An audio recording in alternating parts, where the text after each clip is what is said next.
get everything set up. And so I was like, the laptop's a little higher or something. Wait on, see if this works. Is that a bit better? Yeah, perfect, pal. A year into this and we're still fucking winging it. Mate, do you want me to shut the curtains here, or is that sun all right? No, that's all right, pal. Whatever you're. Oh, lovely, mate. Lovely. This is good. This is very relaxed. It's nice. It's good. How you doing? Yeah, good. Thank you. It's good. Just day off today, which is nice. So mate, we're used to this weather, the sun coming in like most days over here. I don't know if you're used to it. Nah, fucking no. Nah, mate. It's good. So it's a bit different, but it's good. Really enjoying it. Like good bunch of boys and good bunch of foreigners as well. So it's a lot of fun. So get stuck into it, boy. Yeah, sounds good. Welcome to Catflap Chats. Firstly, just a little bit of housekeeping. So if our back catalogue of podcasts or even merch is your thing, then head over to catflapchats.com. There you'll find our podcast, our hats, our amazing partners. Check out our Morning Mahi videos over on Instagram TV. That's at Catflap Chats each morning. That's brought to you by JBG Group Electrical. I would normally have a Tiny Rebel beer, to be honest, pal, but it's 8 o'clock in the morning here. So I know it's feeding time and tea time over there, but I've got a nice cold coffee. So what have you got there, mate? Well, I'm a bit boring here as well, mate. I've got sparkling water. So I've actually seen you normally have a few beers with the boys while you're doing that. So I'm a bit disappointed about that, but maybe next time when we're in Cardiff, we'll be able to do it next time. Yes, mate. I'm all over having a beer, pal. I'm delighted to introduce Mr. Hadleigh Parks, jet setter, international, Japanese warrior, Kia ora, Borada, konnichiwa. What's going on, mate? Borada, it's good. It's nice to konnichiwa as well, or konbanwa. It's evening time over here. It's going well. Really enjoying it at the moment. It's just been cruising along we were cruising along for a little bit after we left Wales for 5 months, and now currently living in Japan. And as you can see, the sun's pouring in, so it's another nice evening here in Otagunma, just on the outskirts of Tokyo. And it's good family life and really enjoying it, which is going really great. Talk to me about Japan then, first, pal. Like Panasonic, are you 2 from 2? We are 2 from 2. So the season got delayed a little bit, and Panasonic, right, it's been amazing. The club's been outstanding, setting us up, getting us over there, and also Panasonic is it's a pretty prestigious club in Japan. It's a club that's had a lot of success over the years. A lot of players that have played here. I've had a few mates play here as well, so I've always been told good things about the club, and it's going great. You know, great coaching team and a great bunch of boys that have just, the Japanese lads are outstanding. They've really welcomed, like George Cruz, who's over here. You've spoken on here before, welcome us both in, and it's been amazing. It's the way we've been looked after. We are 2 from 2. It's been good. We had the first game in Tokyo, was the first one right in the mix, which was a little bit different to the stadiums that you normally play in, because you're right in the middle and there's skyscrapers all around you and middle of Tokyo. And then we had our first home game as well, so it was good to get another win there. And so we're actually got another game coming up this weekend, going down to Oita, which is where we played the quarterfinal against France in that roof and the undercover stadium. And England played Australia down there as well. So that's where we're off to next. So the rugby side of things is going outstanding, and it's Japan's, it's an amazing place to live. The food, culture, it's been pretty special, and I'm really enjoying that side of it as well. What's the rugby side like, mate? Like compared to what we see over here with Pro 14, and people slag the Pro 14 fucking all the time compared to the English league or whatever. Like, but what's the level of rugby like? Because what my understanding is, not everyone is a pro. Like, some will go to work in the days. You guys obviously will train. Like, is the standard good? Because I looked at your squad and it is mostly Japanese players. There's only a handful of foreigners that are there. Yeah, look, there's probably about 6 to 8 teams that are really quite strong, or there's probably 6 really strong teams, and then another 4 or 5 that are pretty strong as well. And then you've probably got a few teams, like most leagues, there's always a couple of weaker teams. And so, look, within our squad, we do have a lot of Japanese lads and a lot of Japanese squad as well. So, great players, and they work hard. The boys train, mate, they train extremely hard.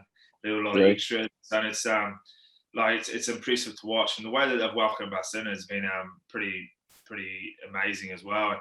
Yeah. But the first two games, I think it's a little bit different to probably what I've been used to. It's certainly a fast-paced game. The ball gets chucked around. There's offload, a few offloads happening here and there, but it's fun. It's a lot of fun rugby to play, and like it's attacking rugby. It's attacking one set, and you want to attack from everywhere, and so then like just really enjoying that side of it, and I think the rugby is pretty strong, and it's getting better and better as well. Like a lot of players, there's a few players coming over or wanting to come over, and you look at most of the squads as well. They've got a lot of foreign coaches, which is helping as well. And so there's a lot of foreigners here, and the Japanese boys, like the Japanese team, has done amazingly well the last 2 World Cups, and so boys are playing. They're playing a great brand of rugby, and they're a good bunch of boys, and you just talk to the way they talk around the group and the way they want to train. I think Japanese rugby is just going to keep going, getting better and better in the years to come. I think they got the infrastructure for it. I've never been there, but it looks from the outside like they could genuinely keep this up and be a force.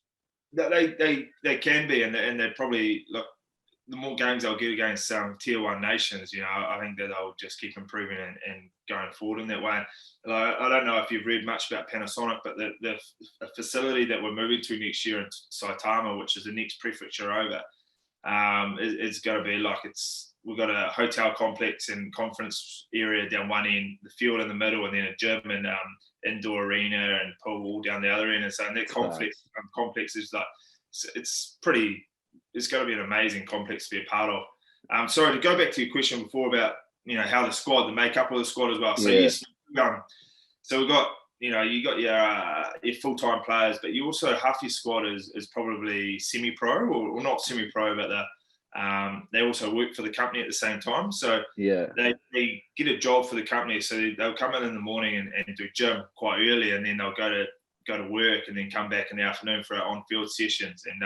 And so I think Japan rugby is probably a little bit ahead of its time compared to everyone else, because those players that are doing that actually have a job for life. So they're the company, and Panasonic being a good big company, it's a good company to play for, to work for. And so then those boys, that they could be in that job for 30, 40 years from, playing rugby for 10 and then keep on working for another 40 years. And so it's a lot different to what we're used to is probably, you run around and then after about 10 years, you're like, shoot, what am I going to do now? It's back to the drawing board and maybe back on the dole, something like that for us.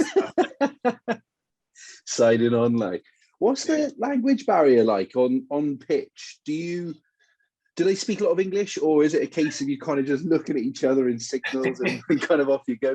There's a bit of pointing. You can't really get Google Translate on the pitch when you're out there playing. Exactly.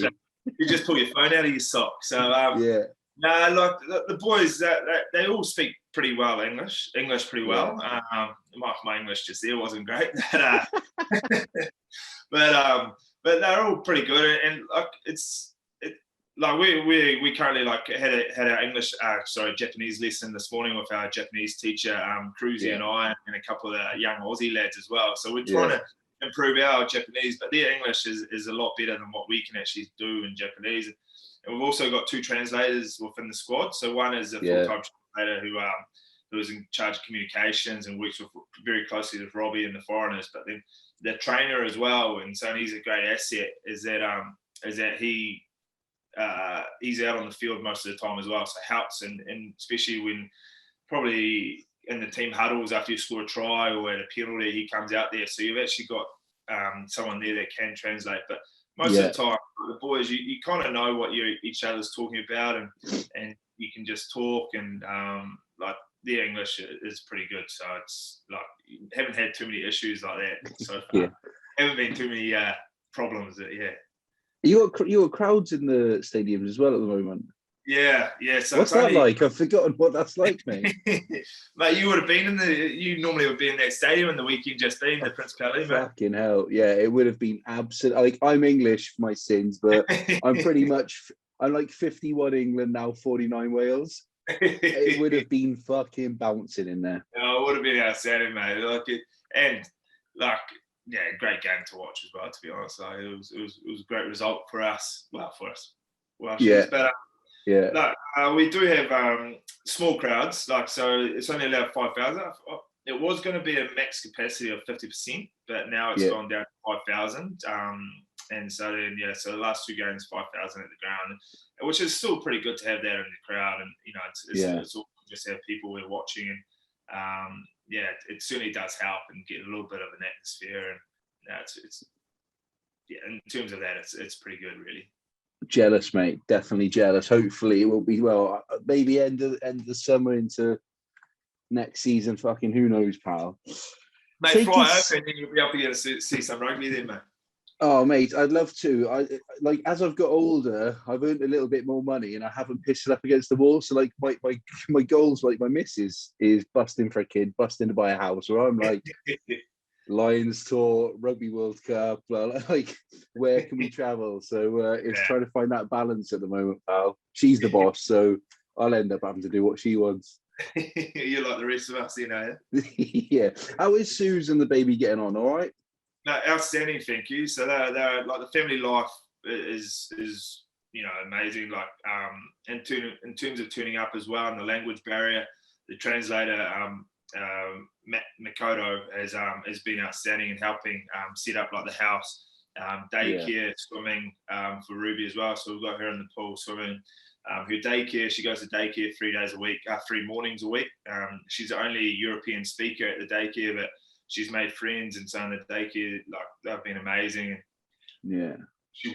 She waves at her friends when she turns up now, and saying, and then they say she's loving the food there too, which is outstanding. So we're trying to get some recipes off them. Hopefully they'll send them through to us, because she's not loving the food we're cooking at home. So she loves more the Japanese food than the European culture. But in terms of that, like, the club again has helped us set Susan and Ruby up so well, and we're very grateful for that. And then mate, I think she's just enjoying the weather as well, which is after 6 years in Wales, like, we loved Wales, it was amazing, but every day you pretty much wake up and it's sunny here at the moment, so it certainly makes winter a little bit easier.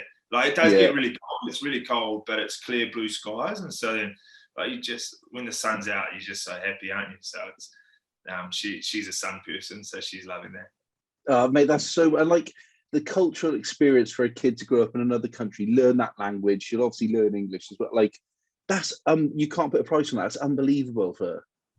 No, look, it's going to be awesome for her, and she's starting to understand a lot as well. Like, she's starting to get to that age, and almost to that age where she wants to be a little bit more independent too. Not want us to help her too much, but she's probably going to learn. Like, I'm doing these Japanese lessons, but she'll probably know more Japanese by this time next year than what I will. And so easily, so we'll be at the supermarket, and she'll be, I'll be trying to look for, like, say, some beef stock or chicken stock, and she'll be the one translating for me, hopefully. So,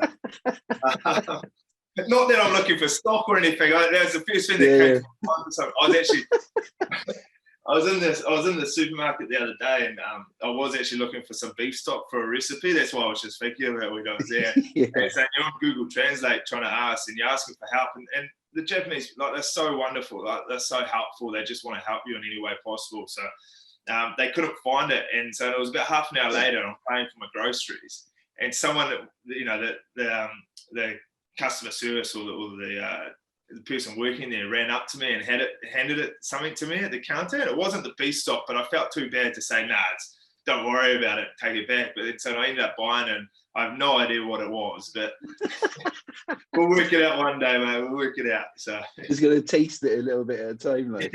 yeah. So. Hey, mate, it sounds amazing out there. Like, fair play to you. And like, I was going to come on to this later, but we'll come on to it now. Like, when you left Wales, there was such a split decision on it around social media, and to be fair, like, Wales Online and all that were great, but then the comments underneath, mercenary, and one of the things I read was, would he be so well regarded if he wasn't such a nice guy? Which, that's pretty fucking brutal for someone who's, for 6 years, genuinely, from what I can see, and I didn't know you that entire time, but you really bought into that culture, and off the field, I've never heard anyone speak badly of you. And on the field, you could see you played through broken bones and you played more minutes than anyone else. And Wales achieved so much in that few years, was it 29 caps? Wales achieved loads in that particular time. Like, how did that make you feel? Because it is a short career. You said earlier, 10 years, and then what do I fucking do? The money in Japan is obviously fucking decent. Like, let's not beat around the bush. And if it's a longer contract than you're being offered here, anyone on my side of the fence in a corporate world would take the job. But for some reason, I don't know if it's just in Wales, it might be elsewhere, but the Welsh public don't seem to want to let people like you go and do that after you've given your service to the country. Like, how does that make you feel after you've given all that and then, you're getting slated? I didn't read into it too much. Like, I don't read a huge amount, to be honest with you. I'm not on Twitter. Like, I've got a Twitter profile, but I actually don't go on there. Yeah, it's probably best. I'm pretty oblivious to a lot of it, but I've got a couple of mates that are pretty good at going on Twitter and then screenshotting all these kind of comments and shit. They see the pretty big old parts, you're getting hammered here, mate.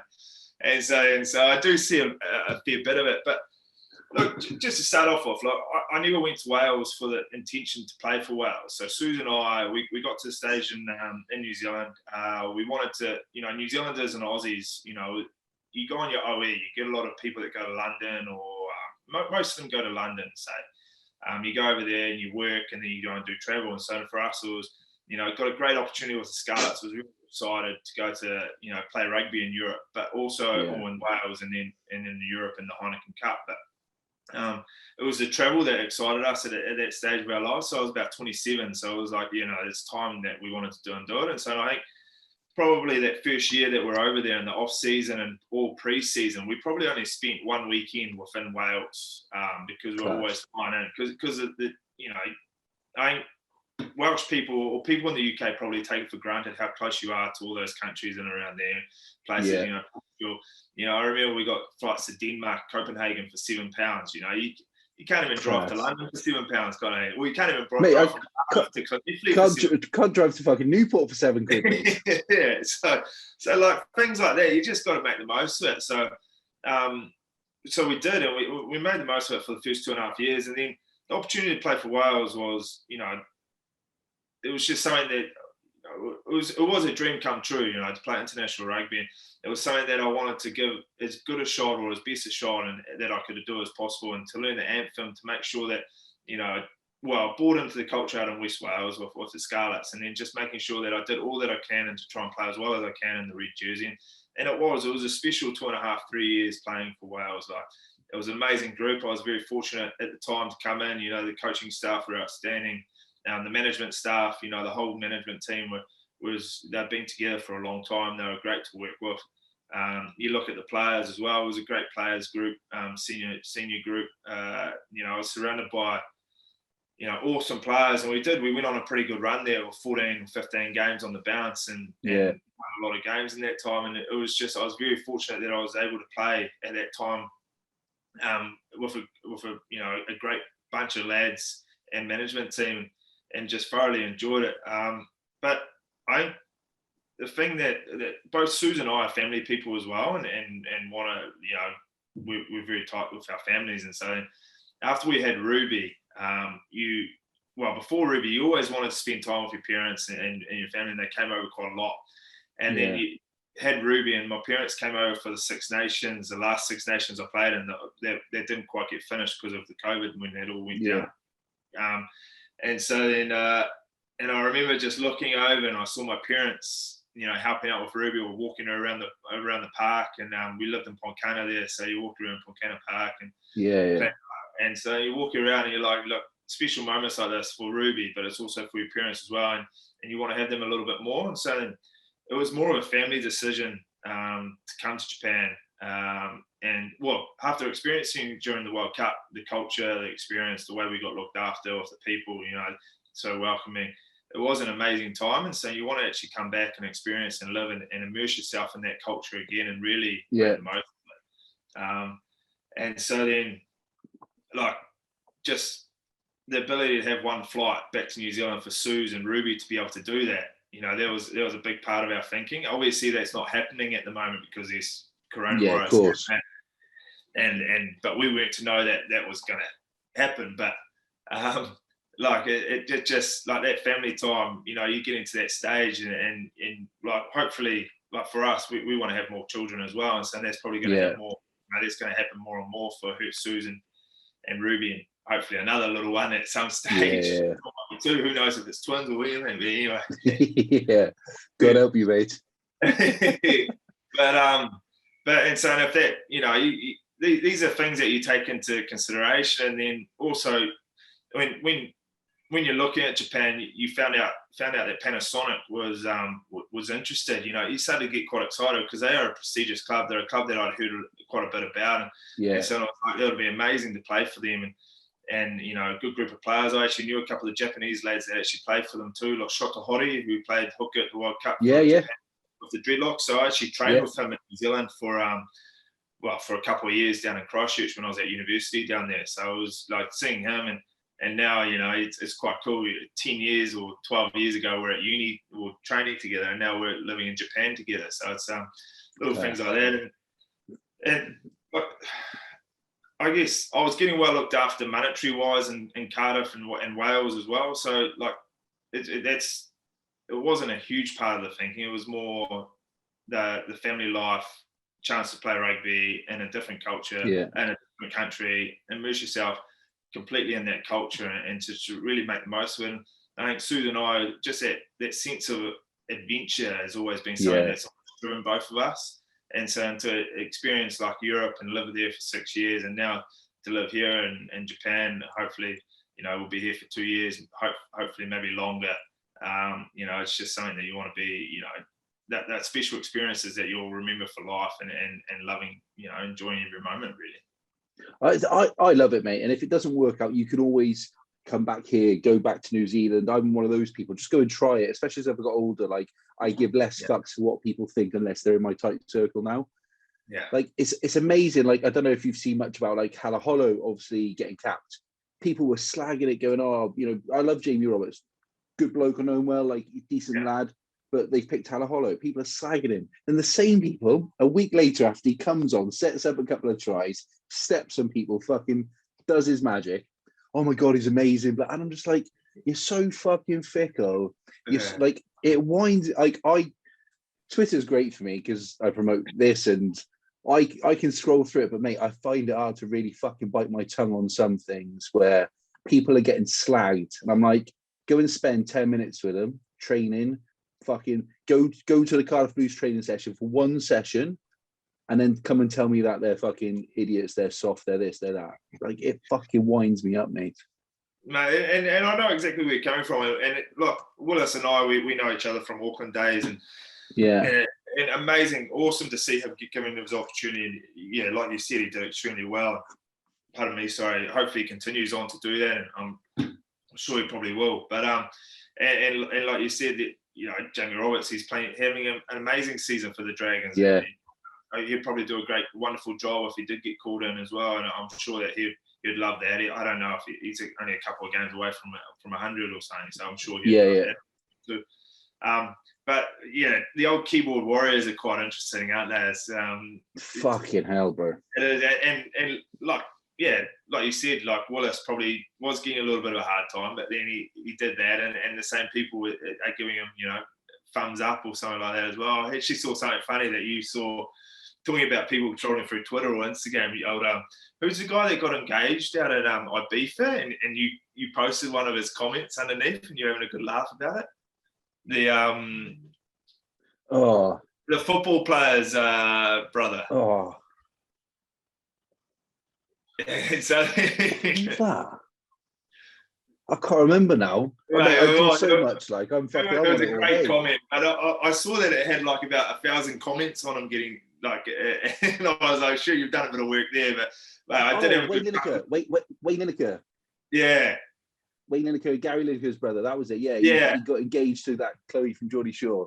Yeah, so it was just, and I just cracked up at the comment that you posted. I said, sure, you've done a bit of trolling down there, but it was quite a funny comment, to be honest. Yeah, what was that one again? It was, you've been engaged more times than, I don't know, I can't remember now. It was funny, but it's brutal. Like, yeah, like people on the internet do not give one fuck. Like they will happily just fucking go for someone and not think about the consequences. And then, unfortunately, if something like a Caroline Flack happens, the whole world for 5 minutes go #be kind. Yeah. A week later, it's fucking forgotten again. And like that's how fickle people are. Like, and it's sad, I suppose, we live in that society. But like, you know, good for you that you don't particularly look at it, because I know there are plenty of players that do, and I do know that it does affect people in all sorts of, you know, all walks of life. So, you know, good for you for not fucking worrying about it. Like, how do you pick yourself up when, you know, times are hard, whether it's injury or, you know, World Cup, for example, getting, you know, booted out of the World Cup, coming forth, or how do you kind of not stay in that negative and just go, right, what's next? You know, how do we get out of this? I've always kind of tried to have a positive mindset about it, and it's also nice to come home and almost get away from it a little bit. Like I don't want to lock myself up in the house. I'm not one person like that. Like you have a bad game, you know you've had a bad game as a professional in sport, or you've had a bad performance. Probably even you talk about people that musicians, you know, they know they've had a bad performance or something, and so then you don't need to read, like, or I never really need to read that. Yeah, thanks, Charlie from the Valleys, for telling me that I've had a shock about it. You know, I actually know that. I know that. But, and so then, like, I never really wanted to hide away from the fact. And so I still like going out and making sure, trying to keep active and just go for a walk, go out, you know, with the young family, go for a walk, go to a cafe. I always like sitting down in the window seat at a cafe and just people watch as well. So it's quite interesting, just people watching. And so it just makes your mind just drift away from probably that bad game or something. And then, like, the sun always rises the next day. Sometimes it might be a cloudy or wet day, but, you know, it is rising somewhere. And so you just got to get up with that mindset and you know, Monday comes around and it's time to go to work again, and you just have to keep working. Hopefully you'll have a better performance on the weekend coming up. And that's always been my kind of mindset. But yeah, so far it's kind of worked a little bit. Some days, you know, but it's been all right for me. What's Sue's like? Is she on your back, or is she a big supporter? No, she's pretty good actually. So she's on Twitter. So she's quite good. Like with the bad games, sometimes she can kind of not weed it out. What do you when you filter it out a little bit? Filter it out. Yeah, filter it out a little bit. But she's pretty good. Like, she doesn't read into it too much. And then if she sees like you know, bad stuff or even good stuff, she doesn't actually point it out too often, because she, you know, like you said, like somebody could write something good about you one day, and then 2 days later they'll write something completely different about you. So and so she has a look. I think she uses it mainly for news and stuff. But just looking for comments like you on Wayne Linkier or what? Wayne Linkier, mate. The internet is the fucking Wild West, pal. It makes me laugh. It makes me laugh so much. It brings me so much joy, but it also makes me despair in equal measures. Like, I can't delete it. I'll just fucking put up with it. Like, take us back to the beginning a bit, pal. Like Palmerston North and school. I was looking through some of the players that have come through your school, because normally, like, my parents live in Auckland and my brother live in Auckland, so like, and also like, you know, Chicken, he was in Auckland, and Nick Williams, and so I know quite a bit about Auckland and the players that have kind of come through there. I know you had a couple of years up there as well, but I was looking at your school, like Lafini Maffey, Lumapi, Liam Squire, Ross Taylor in the cricket, who's unbelievable. Like, it's a good school. It's good production of talent coming through that school. What was it like growing up down there? Mate, it was good. So I'm off a family farm, central North Island, or south of Taupo, if you know the lake in the middle of the North Island. My mum and dad got like a holiday home just off the lake, bro. I fucking love it. Oh, brilliant. Oh, nice. I love it there. It's class. Oh, you have to come out, mate. We'll have to go to Taupo for a couple of nights out. Oh, mate. So 2011 World Cup, I went to Taupo, mate, and we went to this, what we thought was this nightclub, ended up being a strip club upstairs and like a bar downstairs. So anyway, didn't think anything of it. And there's this guy steaming, he had a captain's like sailor's hat on. So I had it, I was wearing it in a Wales shirt, whatever. we leave this place, and me, my mate, a couple of friends or whatever, we leave this place. We're gonna go back to the house. This guy fucking jumps off the first story, like outdoor bit, off the balcony, because I had his hat. Fucking jumps off, and I'll never forget the guy. There was another guy who was a bouncer, big fucking huge bloke, right? And his name was Willamoo. And we were like, oh yeah, Taupo's fucking class, blah, blah, blah. And we would chat to him. He's like, nah, bro, it's Taupo. That's how you say it. And like, mate, I was scared shitless. Like, he was fucking, but I'll never forget that. Like, friendly as they come. And then he just switched for 2 seconds. And then he was smiling again. I was like, fuck getting in trouble in this place today. Yeah, that can happen a little bit. So, yeah. It's class. Yeah, it is good, mate. It is good area. And then went to school at Palmy Boys. Like you were saying, I remember we were watching the Black Caps probably in my 5th or 6th or my 3rd or 4th year in high school, and 4 of the Black Caps on that day had actually gone through the first 11 crickets at our school as well. And so, like, in terms of cricket, it went really well. And with Gillette Cup, and Ross Taylor was actually my dorm prefect. I laid claim to his cover drive because I was in 3rd form in my first year at high school, and my brother, brother that's 4 years older than me, was in 7th form. Ross was in 7th form as well, and so then Ross would actually, like, he wouldn't. He'd just make me do little tasks for him, like run down to McDonald's at night time, way off it or something like that. And so he came in one night, and I must have been talking, and I was like, Parksy, come hop out of bed. And so at the end of your dorm, it's like you got a cupboard that you hang your number ones in, or clothes in, and so you'd almost have the door open. You'd put your head in there, but you'd have your shoulders about 2 inches off the like the cupboard doors. Yeah. And then you'd cricket bat out and whack your ass, and then so you get whacked on the ass, and then your shoulders get whacked into the thing as well. And so then, but that's why he's had such a good cover drive for the last 10 years. So you practicing on your backside, like. yeah, but they were good. Like, so they were awesome prefect. But then you also like in the first 15 with me was Aaron Cruden was my fly half. We had Andre Taylor, who played for the Hurricanes at fullback. Had another guy, Mafu Fear, who played for the Highlanders. He's actually at the Ospreys now, so he was at you know, so like, and a lot of boys played for Manawa too in the ITM Cup as well. And so, like, it is a good school for that. And then the school just down the road from us as well was where Aaron Spiff and the Whitelock brothers and Nick Croswell all went to school. So we had quite a rivalry there for a couple of years. It was a big rivalry. So no, it was good. Mega. Like, when did it stop being just like a hobby or playing with the boys, and when did it start becoming a bit of a career path? I always wanted to play rugby, but like I probably didn't go the traditional route that, you know, a lot of young players go, and a lot of the young players, you know, get straight into the academy. So I didn't get straight into an academy out of school. I went down to Christchurch for university. Started off at Canterbury University. You know, had a great first year, but then we then moved out to Lincoln University, which is a uni just out of town in Christchurch, but we're still living in Christchurch. And I was there that kind of got on a scholarship, and then the next year I made the Canterbury Academy. So I think I would have been 20. I remember I was talking to some of the Scarlets boys about their academy contracts, and I remember what my first contract was they had to give you some money for your contract, and so my contract was $2 for 12. So literally I got £1 for the year. I got £1, and they actually gave me the money as well. So literally I got $1. I got $2, 2 gold coins given to me. Fucking hell.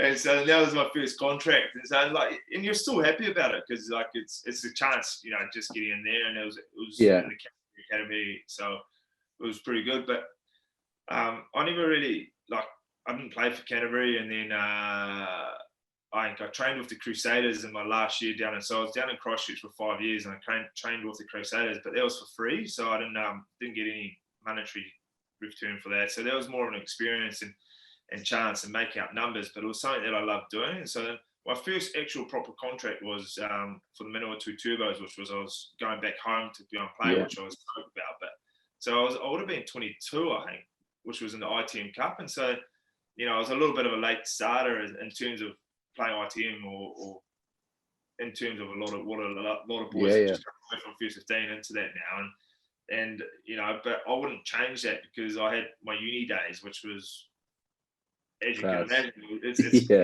good fun. So you're at uni, you go back to your flat, you have your good Wednesday and Thursday nights, club training on a Thursday night as well, and you might end up having a few beers on a Thursday night, a few more as well. Friday lectures are a bit tough, and then you're playing club rugby on a Saturday, and like it's just a lot of fun, and you make some of your best mates that way, and it was it wasn't until going to Manawatu and then actually up to Auckland. I was actually still living with my uni mates in Auckland. We had a 9-man flat, so my first year of Super Rugby, I had 9 mates in a flat, and so probably didn't help with Super Rugby, to be honest with you. But carnage that is, mate. But like those experiences, like it's a lot of fun, and so it's like enjoyed those younger days. But it was rugby had to get a little bit more serious at a later stage. Yeah. How did you find Auckland? Because I know, would you play for Auckland? Did you play for the Kings in South Africa? You went out there, didn't you, South Africa? Yeah. So Auckland, So Auckland for the ITM, and then played for the Blues. I remember I was talking with another mate. It was our first year in the Blues, and we're like, I hope we get a couple of caps. It was the year we got Ma Nonu and Piri Wepu from the Hurricanes as well, straight after the 2011 World Cup. So and so we had a stacked team like the Blues. It was awesome. It was going to be like a great year, and then we had a lot of injuries, and we only won 4 games. So I remember. Was Pat Lam there as well as coach? Yeah, Pat Lam was coach, so he gave me I remember as well. So always, like whenever we played Connacht or Bristol in the last couple of years, always caught up with him because got on well with him, and forever grateful for the opportunity he gave me there too. So, but it was a bit of a tough year, and then that next year I went to South Africa. We did go to South Africa, so Susan and I went over to the Kings. It was our first year in Super Rugby, which was. Yeah, it was a bit of a different year, but it was I got injured after the first 3 or 4 games. And then, but we had an amazing time off the pitch. Like we lived 200 meters away from Summer Strand, which is the main beach there. We had the best hands we've ever had in our lives. Like it was, I had long hair. I looked like a surfer, but I can't surf. Like I'm absolutely terrible. So. And so, like in terms of just experience in South Africa, it was an amazing year. Like I didn't have to worry about the rugby. I wasn't playing, so I had to train, but I wasn't playing at the weekends. So on a Friday night, we had some friends away from rugby as well, a couple of South African people, and so we were around to their house for braais every Friday night. And so what the ride could be like, mate. So I'd love it, mate. I'd be all over that. Oh, it was awesome. So in terms of that, like just experience, like South Africa, it's a beautiful country. Just loved it, and there was a lot of fun as well. And then went back to New Zealand, and then it was to the Hurricanes, which was a good year. And then it was to the Scarlets, which worked out pretty amazing as well. So, how did you find that Southern Hemisphere rugby? So Super Rugby, even ITM, I can imagine the standard compared to some of the games you might see up here is like I've seen on TV. I remember the old NPC. Like I used to love that because it was on Sky, and growing up, obviously I'd be watching that. And then like going over to South Africa where they all seem hard as fuck, basically. Hard grounds, hard people, big old lumps. Like, how do you find that rugby compared to come over here? I know the Heineken Cup is obviously the creme de la creme, but how did you find it? Were they massively different?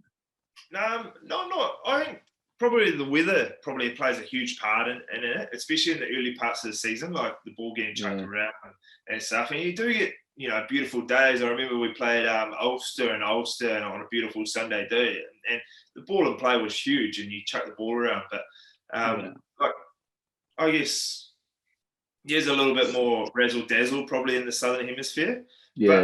But the collisions, the brutality, and everything, it's just as hard. It's even harder in the Northern Hemisphere. Like you're coming up against those teams, and it is a confrontational game at times, and you said before the Pro 14 is getting a bit of a hard time, or Pro 16.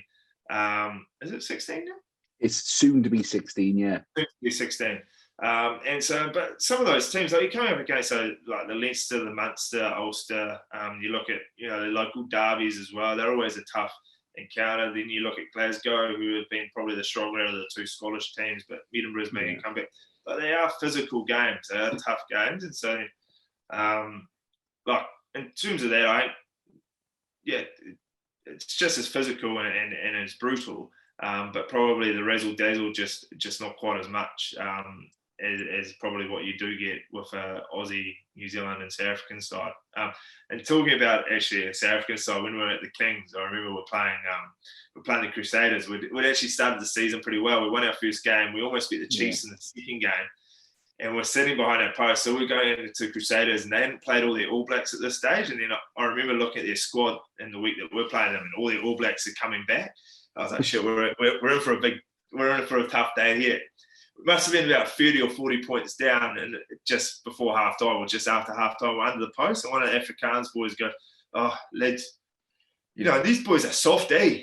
They're not even running into us. They're running around us. They're stepping us. They are soft." And I remember thinking to myself, "Oh, that's kind of the point, mate. You don't really want to run into people. You want to, go around." And so, but until like it is, the South African boys do love the confrontational side of it as well. Yeah. So there's a bit of an eye opener in some of those kind of things. I just listening to you talk there, I love how you've gone for experiences and you've taken the best of what you can from outside of rugby whilst playing rugby as well. Meeting friends for life, the experiences of different cultures. And that not everyone does it. And I know other players who have gone to other countries and been slammed, where they've gone France for a couple of years and they've come back. People fucking, again, slag them off. And I'm like, well, there is more to life than just rugby. And rugby is a job at the end of the day. It's not the be all and end all. It's not life or death. So I love the fact that as you're talking, you've got a smile on your face because you're remembering these different stories. And like, it seems like it's giving you so much more than just a career and money in the bank and friends on the pitch, but actually everything off the pitch as well.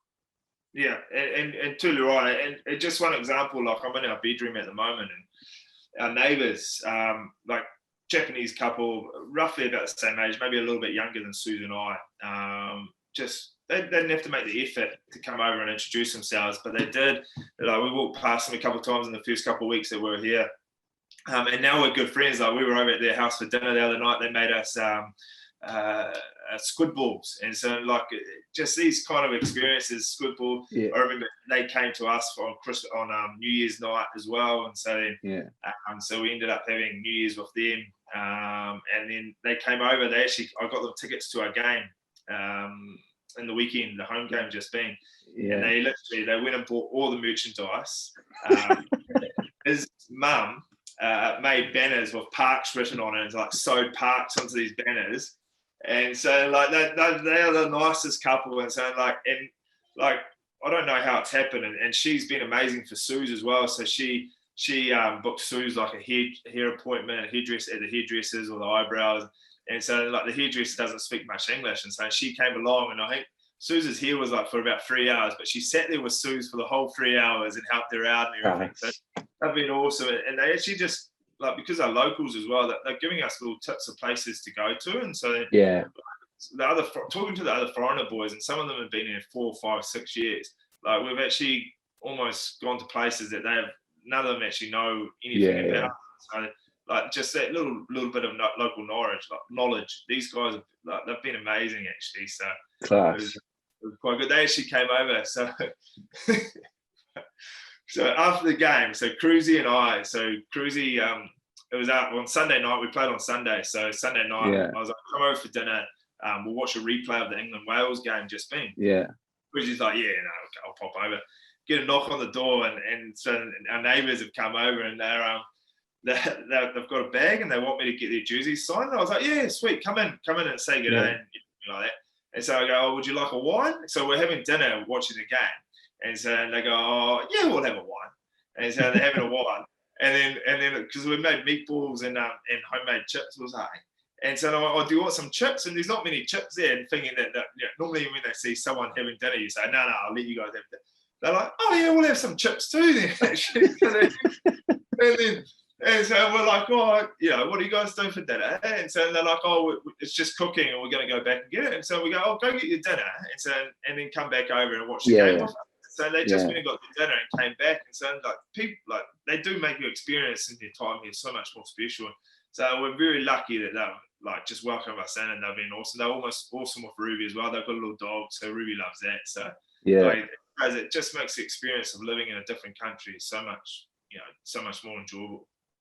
It's class, mate. I'm so jealous for you. I love the fact that it is so friendly out there. I think more players should do it, But that's, I suppose, another debate. And people are going about 60 cap rule and all this bollocks. But that's for another time. To be honest with you, after the World Cup, I think a lot of players, like Southern Hemisphere boys, have always come up to Japan and loved it. I think, the Northern Hemisphere boys have actually found out that it is actually a pretty special place to live.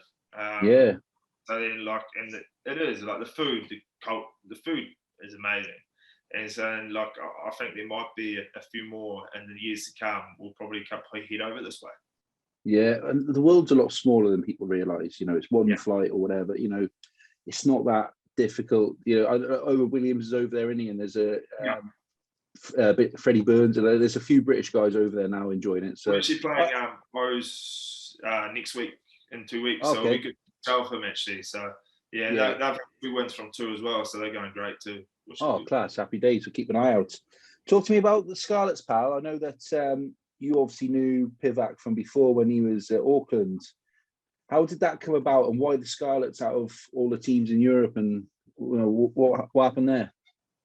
So Peter got his role over there. I think he was only going to go as a forwards coach first, and then he was going over, and then he ended up being head coach. And because I played under him for a couple of years, he was like, "Look, would you be keen?" And it got to that stage, like I was saying before, about us getting itchy feet to wanting to travel a little bit. It was like, we would be keen. We actually we had an offer from Bayonne. We had Bayonne at the same time, but Suze had just finished her chartered accountancy, so she'd just been fully qualified accountant, and so Bayonne just wasn't. We didn't think she'd be able to get an English-speaking company there because she had just done all that study. She was like, I don't really want to go straight into not working, and so it was like, so Bayonne was also a medical joker, so it was 6 months, but then you might get a little bit longer. Normally it does go into a couple of years or something like that. So it was. So Scarlets ended up being a pretty easy decision because it was a 2.5 year contract, and it was a chance, English speaking, Suze can work and it'll go well like that. And we also, I remember Gareth was going at the same time, Joe Kawada, Nick Croswell. So we had a crew of people that the partners all got on well. So we knew each other over there. So, and then turned up at Scarlets and loved it, mate. It was awesome. The banter, show away. I think I'd had a couple of months off, so I'd actually lost quite a bit of neck. And I remember I turned up, and there's a photo of me on the Instagram page when I first turned up, and I look like a sack of shit, to be honest with you. Like long hair and a little bit longish hair and stuff like that. I remember Cubby James Davies just saying, "Mate, you look like a sack of shit, but you actually can play all right." So, that's the best compliment you're gonna get. Yeah, so the boys used to get stuck into me about that, but look, just loved it, and it was awesome. We actually went on holiday to Biarritz in our first year there, and I remember walking around. It was that would have been a pretty cool place to live as well. But it was awesome getting to Llanelli, and we lived in Llanelli for the first 6 months, and then Suze's work was up close to the Cardiff, so it was easier for me to travel. So we moved up that way. Yeah, and Cardiff is a pretty awesome city actually to live in. Yeah. So.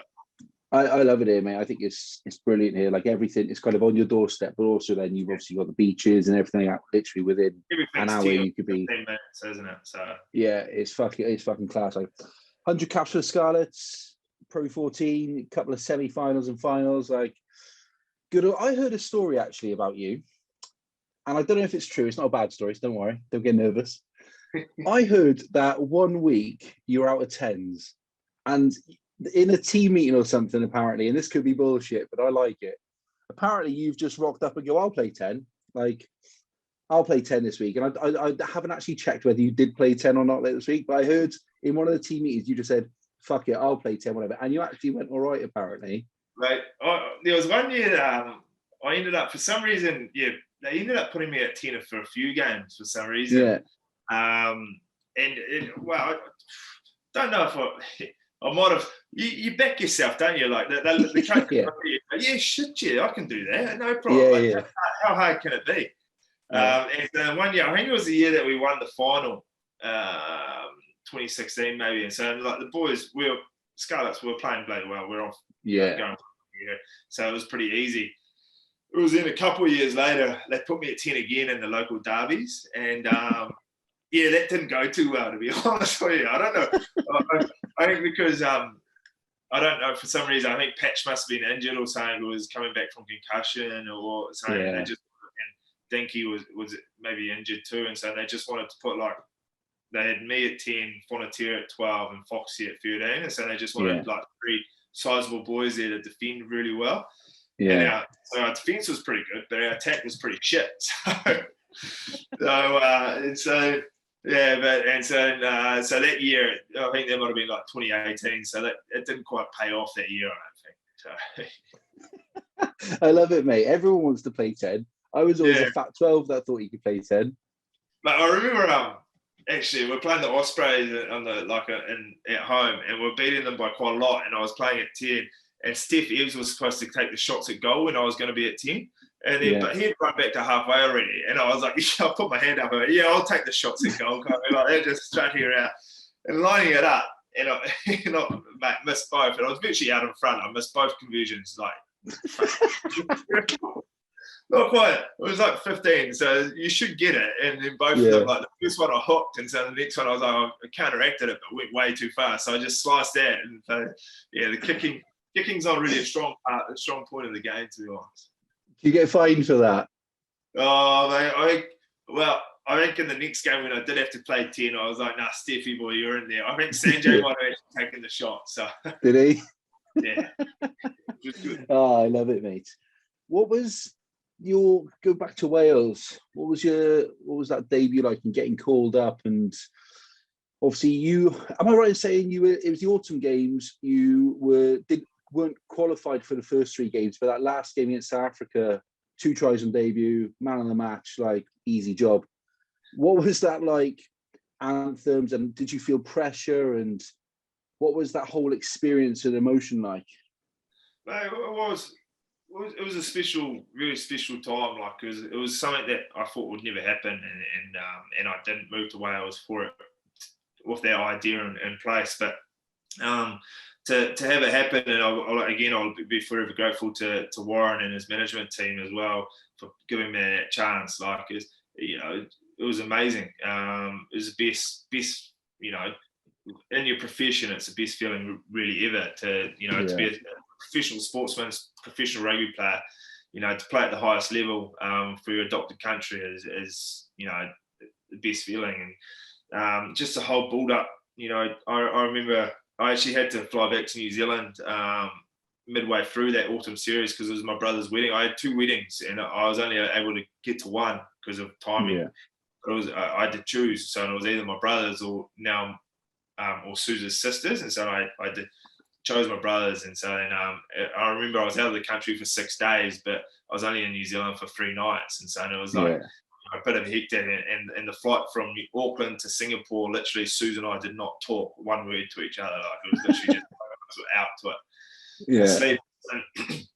And so then, just being involved, I think it was great having those 3 weeks with that little break in between, but that first 3 weeks just to learn everything, get to know the boys as well. Because I obviously knew the Scarlets boys, and I played against those other lads as well, but to know that team environment, it was good to get to know how they play and to work with them. And Bigsy, I'd never played with Bigsy at 10, and so he was going to be at 10, and then just the whole build up to that week. There was obviously a lot of talk about the eligibility or the ruling around the 3-year ruling, and now that's changed to 5 years, and that's going to continue. I think they'll always be around. Like, people will have their opinions on that, but like, it was just a week that I'll remember, like, just special, like, build up, getting named for the first time, just everything going on, talking with the media, and then you finally get to game day, and then you're just as nervous as hell, but you get in and you get to Westgate Street, and you know how it's just packed on game day, and it's just amazing. You see the horses out the front and coming in, And to be honest with you, I was more nervous for the anthem because I got Reece Patcher and Ken Owens to teach me the anthem at different times, and so I just wanted to make as good an effort to try and sing it, do it as well, and give it as best shot as I can. And so then, like, just trying to remember the words for that, and so that was probably my preoccupied kind of thought, was to just remember doing that, and so to go out and to just to experience that atmosphere and sing the anthem, and you know, I don't think there's a ground in the world as good as Principality or Millennium. I agree. Principality, like it is the best rugby stadium I think you can have, and the people, the public. It's a shame that obviously there's a coronavirus at the moment, but like that atmosphere with the people there is amazing. The singing that goes on, and then like the game was actually the easy part because it's what you know and it's what you've always grown up and you know how to play rugby, and that's what you get selected for. And so it was, as soon as you got onto the game, it just kind of, the boys around you just made you feel at home, and it, you know, it's all a blur, but you know, it's great memories, and they'll be cherished. Like, just cherish those memories for a very long time. Like, it was a special time. Yeah, pretty good debut, mate. You obviously went through Six Nations then, 2018, but it was 2019 that things went fucking mad. Like, I was in France for that turnaround. Like, I was in Paris, mate. What a horrific first 40, and then I don't remember the second 40 because we were flat out on the piss. But that Six Nations, and then obviously you get through to the Ireland game. First couple of minutes, Chicken nudges over the top, you under the ball. Like, what was that like? What did you think the grounds you'd done it like that day? I know sometimes people just think, like, I'm untouchable today. We know it's going to happen. Like, did it all just feel like that when it clicked into place? I think like we got the dream start in that game, and then I remember we were camped on our line for probably 5 or 6 minutes there at one stage, or maybe even longer. Like, we were maybe 10 points up, and Ireland were just driving or getting scrums, and then they made the forwards did an amazing job, and they held them up a couple of times or turned the ball over, and then maybe CJ Standard knocked it on from a scrum, from a quick tap, and then from that point onwards, it was kind of always, we're just down in their half, and it was like that. They left the roof open, and so it was almost a game that you didn't want the ball. It was so wet. You just want to get in front, and then you just say, right, you guys make the mistakes. You guys have to chase everything. And so it was 16-0 at half time, and you know, Chicken was having a great day off the boot, and then first penalty straight after half time, might have been the 45th minute. I was like, we're not losing this game. Like, they're not going to come. The way the boys are playing, the way we were defending, like, I knew from about the 45th minute, I was just like, yeah, we've got this in the bag. And so then, like, it was just knowing it, and then like it was actually, I remember the English game as well. The crowd was amazing, but then like after those games, because you got a fallow week, you know, some players can go out into town, so you're allowed to have a couple of quiets on the fallow weeks, and so players. But I had some friends down from London, and I said, no, we'll go back to the Vale. So I got them on the bus, and they said, that is the best bus ride I've ever been on my life. The sound system that Andy, the bus driver, and the sound system that's on that bus, it was just bouncing. And so you got, like, they absolutely loved it with the boys, and all the partners and management team were all on there, and it was a good bus ride. And so, like, it was just that campaign, like you said, the first 40 minutes in France was absolutely shocking. But then from probably half time there, it all just kind of fell into place for us, and it really, you know, it was amazing, like 7 weeks, you know, great to be part of. It was, I think that France game was the wettest I've ever been in my life, mate. It was fucking minging conditions. It was horrible. It was terrible as well. And I think kickoff was at 9 o'clock at night or something like that. Right? Like the French, I know the French players, they do it every now and then. There's always like a late game. But for us boys, like 9 o'clock at night, I'm normally in bed by that stage, kind of thing. So it was like, yeah. So you can understand probably why, you know, I had to have about 8 coffees before kickoff to just kind of make. So yeah. I wish I did have 8 coffees because I couldn't talk, I don't think, by after. I don't really drink lager that much. And I was out there for a 30th birthday with a load of friends. And like, obviously we started at like, I don't know, fucking 10, 11 o'clock in the morning, went for like a nice dinner, but that lasted 3 hours, wine all day. And then in the stadium, like I was getting rounds of 6, and because I was pushing a pace, I just I spent like all my money just in that one game. But by the end, I come out, met all the girls there, and they were in some bar somewhere, because you get the train, don't you? The whatever, to the Stade de France. I couldn't fucking talk, mate. Ended up arguing with my missus, getting sent home. All the girls stayed out. Next day, I was like, head in my hands, like, I'm sorry. Fucking class. Good triple. I liked it. But yeah, fucking wild conditions. 2000 World Cup. Oh, actually, just before that, every Wales player's got to do a song for initiation. I think Fox or someone said about how it started. Like, what was your song for initiation? I'm not the best with lyrics, and so I think I know songs and stuff, and then I look at the lyrics, and I'm like, shit, I don't know what I'm singing here. Like, I'm really struggling. But I ended up, I went short and cheap, I mean, and with John Farnham, You're the Voice. No. You're the voice, try and understand it. Make some noise, make it clear. Oh. As you can tell, I've got a beautiful voice, man. A voice of a generation. So bloody tone deaf here. So I don't sing too often. Tone deaf and a bit husky, like it all builds into one.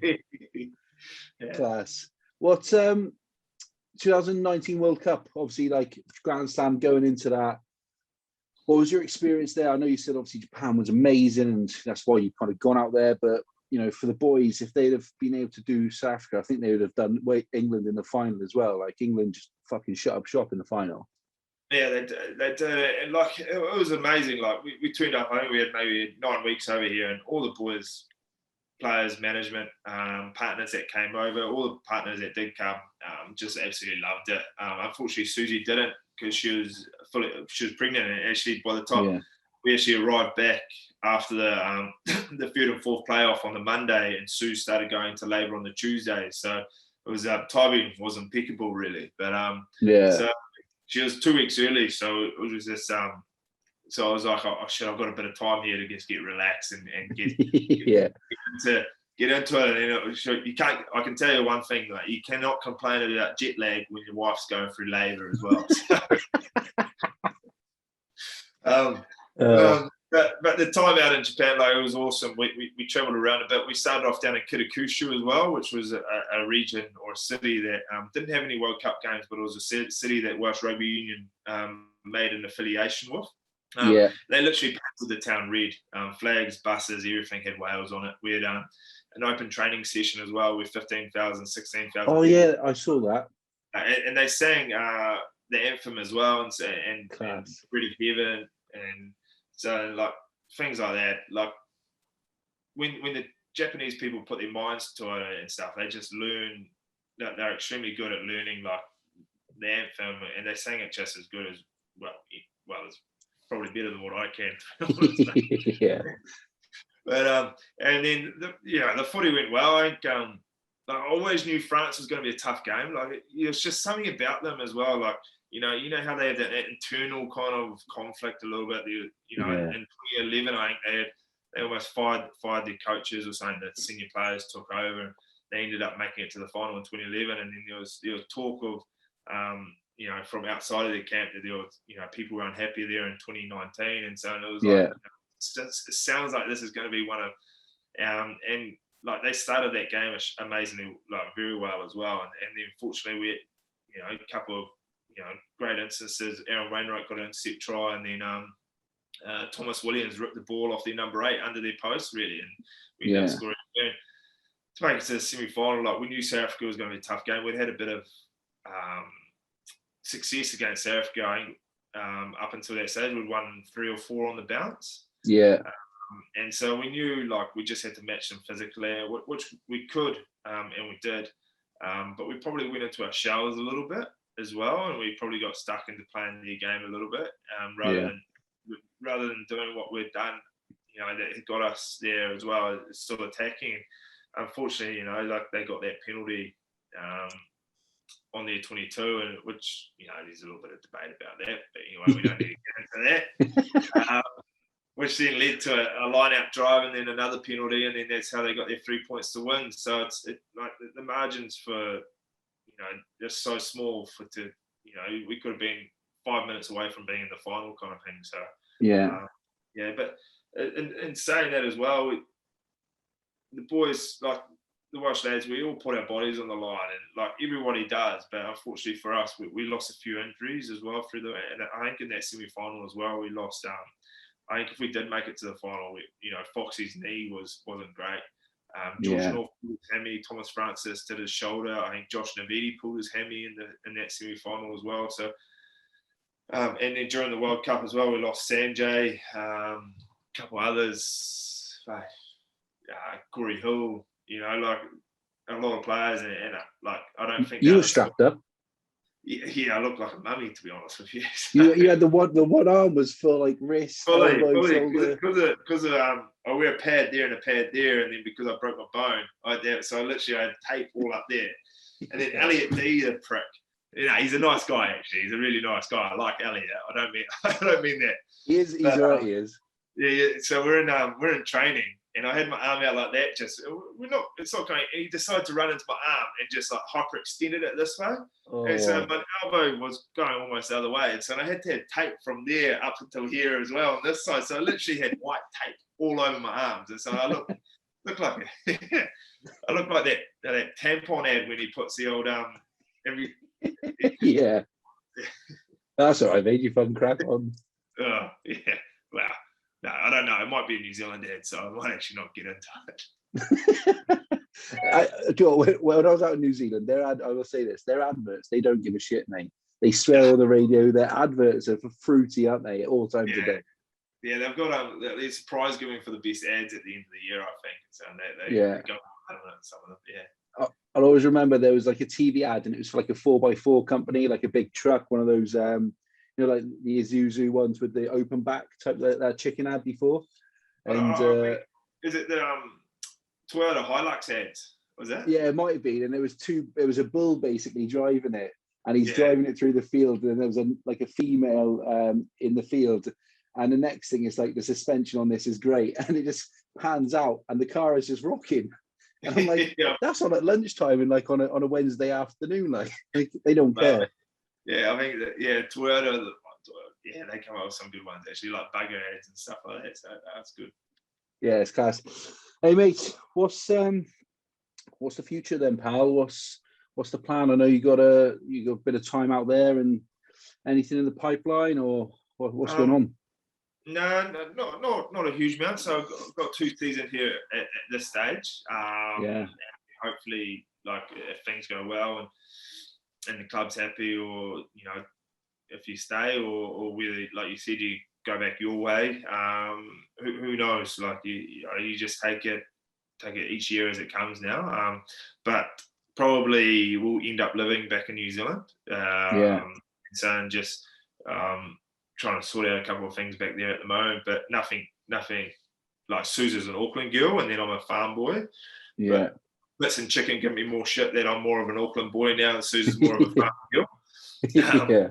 I can't be too far away from my flat whites and lattes, but it's just trying to keep options open. Like for me, you might fall into a role, maybe a coaching role, something like that might come along. But just trying to do as much as you can, and also like in the family farm as well, and invested in the family farm. So there's some investments back in New Zealand, just trying to make sure that it's in a good position, and when we do decide to move back there, we do have something to go back to, and we're not mucking around or really spending half a year or a year doing nothing, trying to figure out what we want to do. Just trying to make sure that we've got our roots down somewhere, whether it be in the city in Auckland or closer to the farm there. That's mate. Hey, look, it's been an absolute pleasure, pal. I'll let you get off and get your tea. I'm going to go and have my breakfast, mate. I got a full day's work now, so the joys of the corporate world. Just want to say massive thanks to Tiny Rebel, who give us a few beers every episode, although I haven't had them today because it's 9 o'clock. I'll send my address. Yeah. Mate, I can get you some sent out. I'm only joking, man. I'm only joking. You do that. I'll send you some cash. Get me a signed shirt. I'll chuck them up on the wall of fame then. Wait, I think Keen Islands. So Keen Islands is now the sheriff. He's now got Biltong, the sheriff Biltong. Yeah. And he goes. So I was like, send some out because he's been talking it up a lot. And apparently it's going great guns and so. And I was like, yeah, mate, yeah, no, send it out. So he sent them all through. He then got a letter back saying it's going to cost you £500 to actually put it into Japan because of food.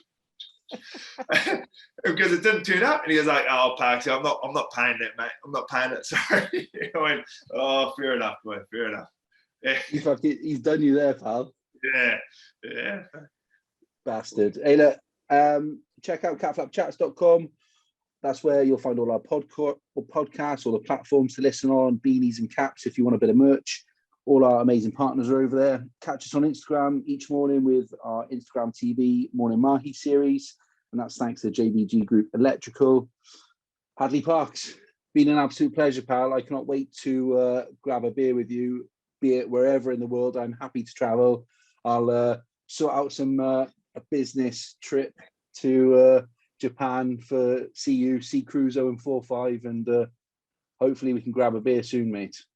Mate, love being on. Cheers, Mikey, mate. It's a pleasure. Cruzy only lives 100 meters away from me as well, so we'll put up a little tent in the rice field for you, and you can. Yeah. Hey, you'll need a big fucking tent for me, pal. I'm a love. See you, Mikey. Mate, yeah, it doesn't rain though, so you'll back yourself, man. Oh, class, love that. Say hello to Suze. All the best for the future, pal, and we'll keep in touch. All right. Cheers, Mikey. Thank you very much. Cheers, man. Take care, buddy. Ta-ra. Cheers, man. Cheers, bye.